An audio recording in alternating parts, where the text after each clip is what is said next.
There's been a lot of centralization, specifically with tech and systems and IP in companies. I've seen that over the last year. I know there've been a lot of cuts everywhere. So companies are really figuring out that they can run something centrally from wherever they're based. In tech, we have to learn like the next piece of technology that comes up. And I think with AI, we can barely keep up with that, right? Because like we're using one program the next day, we're switching to another LLM or whatever it might be. People can create perfect English on any sort of CV from anywhere in the world. They can make themselves sound like the CTO of Microsoft if they wanted to. If I was running my own Fortune 500 business, I would make sure that like cybersecurity is right at the top and as well as the flow of information. And then second to that, I would make sure that my people are really empowered and I accelerate them as much as I can. Hi everyone, this episode is brought to you by Beehive, the UAE's first regulated peer-to-peer lending platform revolutionizing the way businesses access funding. At Beehive, they connect thriving small and medium-sized businesses with investors, creating opportunities for businesses to grow and for investors to earn attractive returns. It's fast, digital, and accessible. Whether you're a business owner seeking funding or an investor ready to explore new opportunities, Beehive makes it simple, secure, and transparent. Want to learn more? Check out the link in the description below or visit beehive.ae to see how Beehive can work for you. Please remember that all investments involve risk and returns are not guaranteed. Beehive P2P Limited is regulated by the DFSA and is Sharia Review Bureau certified. Okay, and we are back. For those that are just joining us for part two, I'm joined today by Will Snow, who is a digital innovation product design expert here in the UAE. I'm your host for this special edition of Below the Fold, Andreas Frangeskides. I'm a marketing technologist, also living and breathing here in Dubai, UAE. Will, pleased to have you back. Thanks for being here.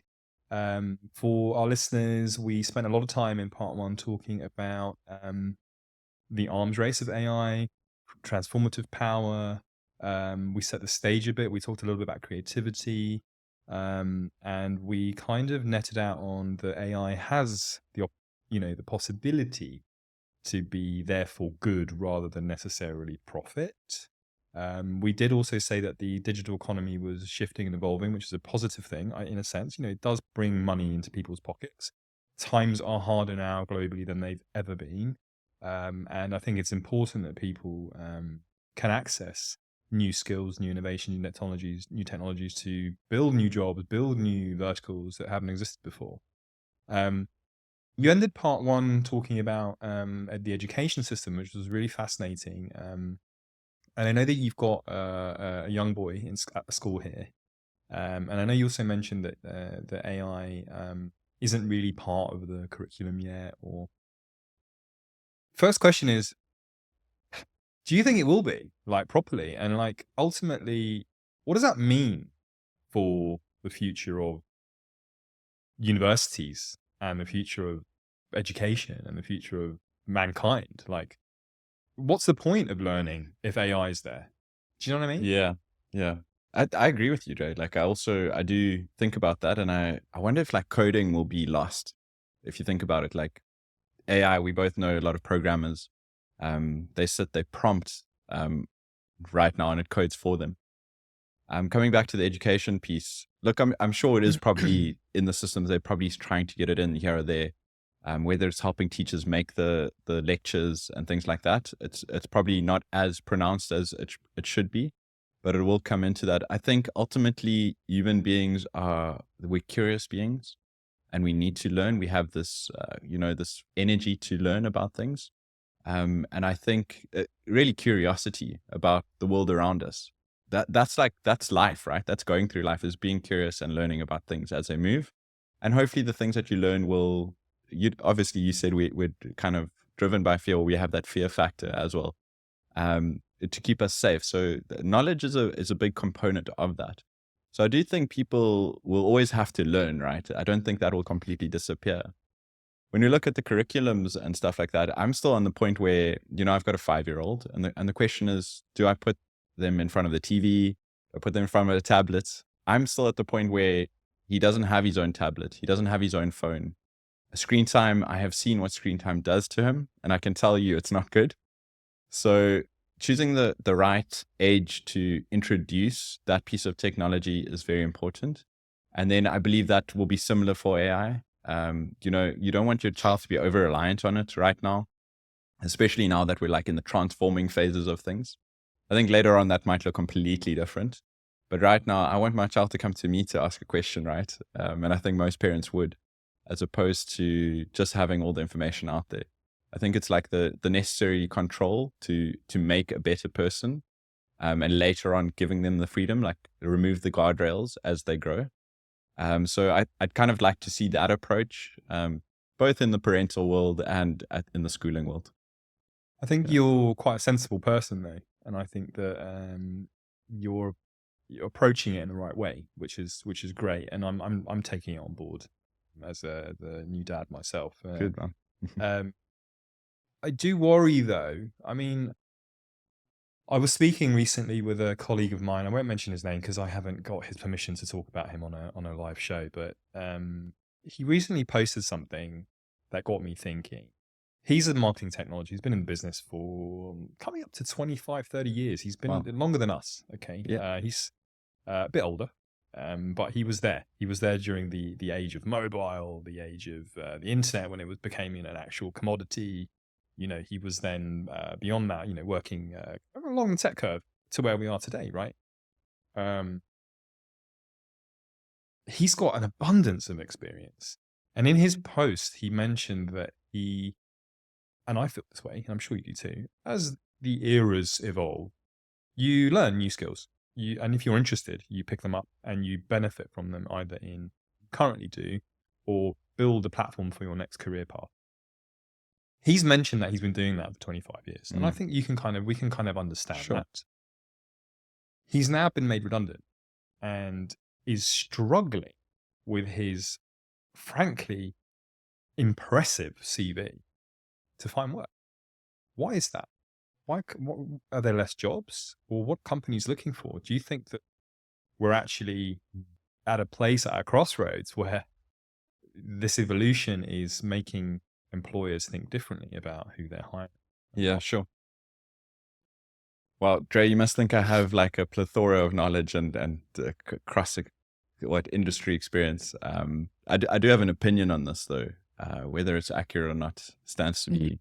We'll give that to the listeners. But there's been a lot of centralization, specifically with tech and systems and IP in companies. I've seen that over the last year. I know there've been a lot of cuts everywhere.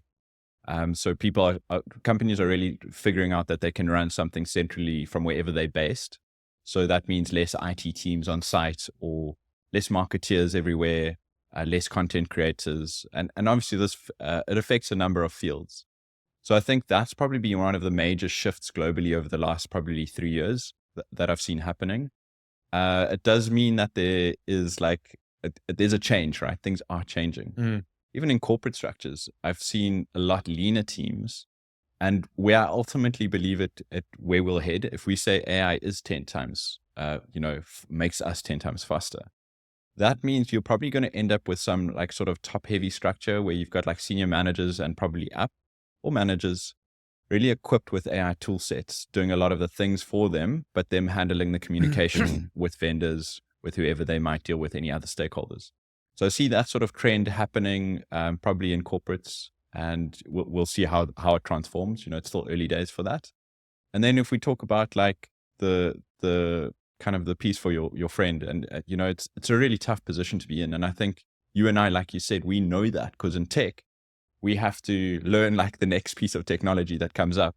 And I think with AI, we can barely keep up with that, right? Because like we're using one program the next day, we're switching to another LLM or whatever it might be. And it is a tough thing, but I do believe innately, and I'm a big fan of coaching, and I know we've spoken about that in the past. A lot of people haven't built out confidence in themselves, and they actually realize that, whether you're an intellect or not, you've probably chosen to ignore it. But one of the biggest pieces right now is having confidence in yourself and putting yourself out there in front of a microphone, in front of a video, kind of piece on social media, if you're into dancing or whatever it might be, and actually just standing out Like, how many resumes, if you really want a job, do recruiters see, right? They'll see thousands now. People can create perfect English on any sort of CV from anywhere in the world. They can make themselves sound like the CTO of Microsoft if they wanted to. But recruiters get bored of words. They see all these pieces of paper, and ultimately, your paper is probably just going to be one of the 2,000 in there, whether it's digital or hard.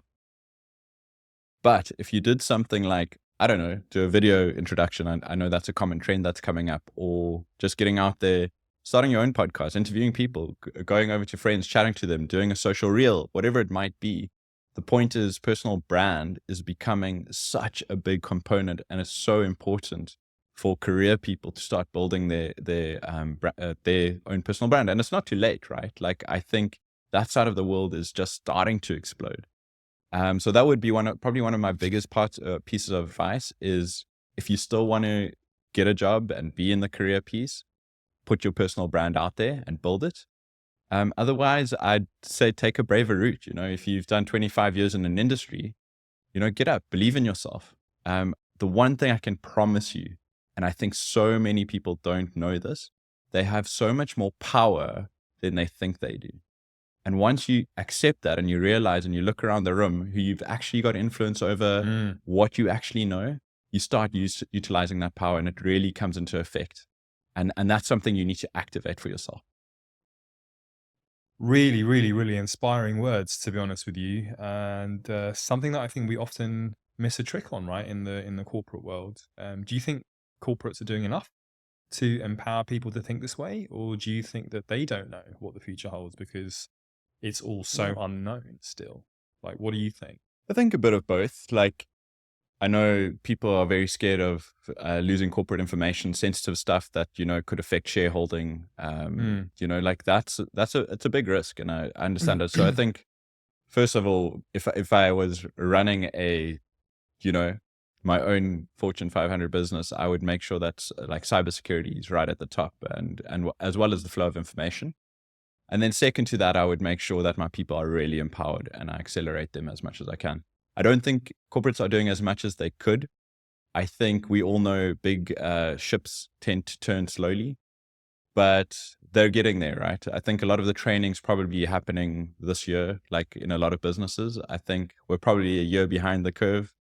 In other businesses, specifically the tech businesses, have probably really accelerated their stuff. But I think the other industries will slowly catch up. So yeah, I've got a mixed bag answer there. Like, I think there's a lot to be done, and people need to get educated on this relatively quickly, and more enabled in terms of like making sure they've got the right tool sets for their field or department or discipline. You have mentioned before about you used a really interesting analogy of schooling from an industrial perspective being, the case in point mechanism for somebody to come out to basically do a labor, a blue collar job in the day, or in the modern context, it's, to do a professional field, whatever it might be.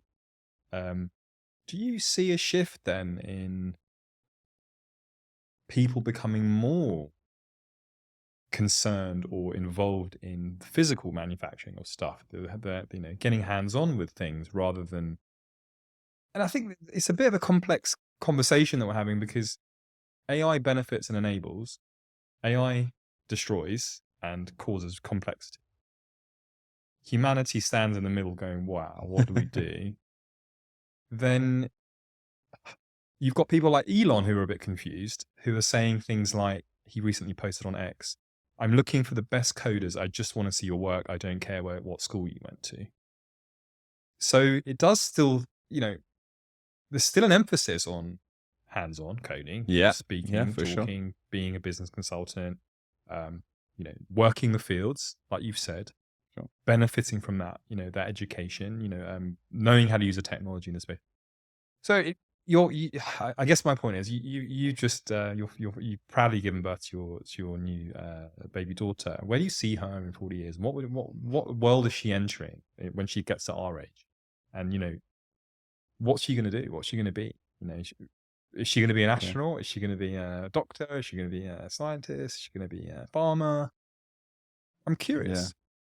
Yeah, Dre, I mean, look, there's so many ways to answer this question. I usually plan my life in 3 to 5 year kind of stints, and then a long-term vision for 10, right? So visioning 40 years in advance, although I've got an innovation mindset, it's quite difficult to picture that, because she'd effectively be our age, and she would have, there's so much that's different. And I could say the same to you, right? Like, if I look at my grandmother that went through, television coming in, Yep. color television coming in, radio, ox wagons, probably not ox wagons, but like at least a wagon of sorts to the automobile. Of course. Then, telephones coming in, cell phones, then like smartphones, let alone an Excel spreadsheet. Like, I think that generation has seen so much change. I think the biggest key to this whole thing is at being adaptable and having the ability to adapt to what's coming. So if I had to say what's my critical skill set that I want my child to have, it's being adaptable. Okay. Do I know what the world's going to look like in 40 years time? I think it's very difficult to kind of see that, but I do see it really two ways for me. Like, one is, and we're really seeing this trend a lot, is like where people are kind of going into nature and building their homesteads and being out there and becoming like almost, sustainable, and they can kind of lean on themselves if they need to, or they're kind of still sticking to the city and going through the career journey and continuing on that track. Where these things will lead ultimately, I don't know, but those are sort of the two main paths that are kind of like still showing. And if you think about it, there's still a massive influx of people going to these urban centers, right? So that's still happening a lot right now. It's a very deep question. I mean, what's your take on it? I feel like as much as we've made a lot of progress in, say, the last 40 years to where we are today, right, in terms of advancement, innovation, tech, societal improvement, I actually think we've devolved as a Interesting. as a species. I actually think that there's more problems than there's ever been before. I think there are more concerns around boundaries and borders. I think we were talking about it earlier. Yeah. that are still in question. God knows why. There are still conversations going on around equity and inclusion and race. I think we're living in a more complex time than ever before. If you think about race riots 30 years ago and how people are perceived today, I still think that there's a lot of exclusion. I think there's a lot of but Dre, we've got a lot of access to that information, right? We're exposed to it every day, more so than anyone else ever was. There's stuff that gets reported that wasn't ever reported. In the greater scheme of things, people are living longer. More people are living healthier lives. So as a greater species, like, we have made an impact on the world. We are heading in the right direction. I mean, environmentally, I don't think most people don't even know this, but do you know that the ozone hole is actually like healing up ever since we got rid of CO2 gases? So there is good happening out there. I think if you focus on the bad, you'll see the bad. And I do feel like you are right. There are, like, I think, a deconstruction of the social structures, but that needs to happen in order to build the new. And that's hopefully that will kind of come out of these things, right? Like, if a country splits in half, for example, there's a good reason why that happened, but hopefully that will eventually unite something else or the next big picture. Yeah, and I think there is a natural order of things, and I think that it's difficult for me to say, to answer the question that I asked you around what do you see your daughter in 40 years' time? How is she going to be? One thing that I do have hope in is that where we'll be in 500 years' time, and I do hope that it is a utopian vision, something a bit Star Trek-esque. I'm a bit of a Trekkie, a proclaimed nerd, and I have no issue with Nice. that. But Earth is part of a federation of planets in this, in this show, all working towards the greater good. They have AI built in every single system. They've got warp technologies, they've got transportation technologies, they've got infinite power, they've got infinite intelligence. And human beings are still at the front and center, supporting the deliverance of exploration, which is what we talked about before. Humans always want to explore, always want to get better, always want to understand. Okay, I'm hoping that will come to fruition. Okay, I know it's a a very, very, very optimistic vision.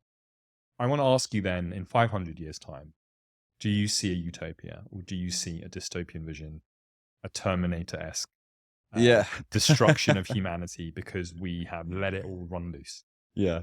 Difficult to decide which sci-fi movie to quote on this one.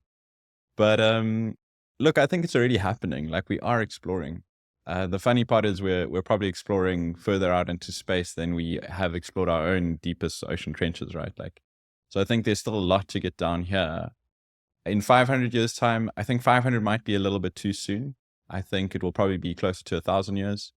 I do believe that we will ultimately go that route if we get the right policies in place to look after and govern our environment, as in where we live and our habitat. Because if we screw that up, we'll go exactly the dystopian route that you're talking about. And then secondly, also just kind of looking at like the AI kind of piece, there is a massive need to have the right regulation in place and making sure that that doesn't go the route of the sci-fi movies that we don't love, right? Or, well, we might enjoy, but we don't want to see in real life. So I think Skynet, yeah, it's a possibility, but yeah, hopefully, again, I'd like to be optimistic about humankind and that we do the right things when we need them. So let's see what happens, or that will be for the next generation to decide. Absolutely. Do you have any final pieces of advice that you'd give somebody like my friend who's looking for work, or Yeah, I just for the youth of tomorrow? For sure. I think just my biggest piece is like, and not a lot of people know this about me, but confidence is something that I used to struggle with a lot. I actually had a massive stutter, especially through my university days. But it is something that you can work on and you can build. And it's incredible once you find the confidence in yourself to go out there and do things. And I think the more you do and interact with other people, because other people are actually amazing, you'll find people that actually truly believe in you and want to go and do stuff, right? And whether you fail, like, you know what? As a baby, did you fall over? Yes, you did. It doesn't matter if you fail. Like, fail more. Fail a lot. But just go out there and do it, because it's going to be great for your mindset. And who knows, you might inspire the next person next to you that solves the next big problem. So go for it. Well, thank you so much for your encouraging and inspiring take on everything. You're an all-round nice guy. I just want to say a big thank you for being here.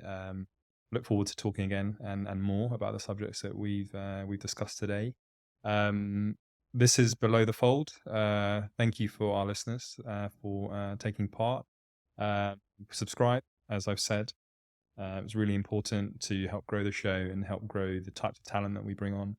But Will, thanks so much, and look forward to seeing what you get up to in the future. Brilliant. Thank you for the great conversation, Dre. No worries. Take it easy. Cheers.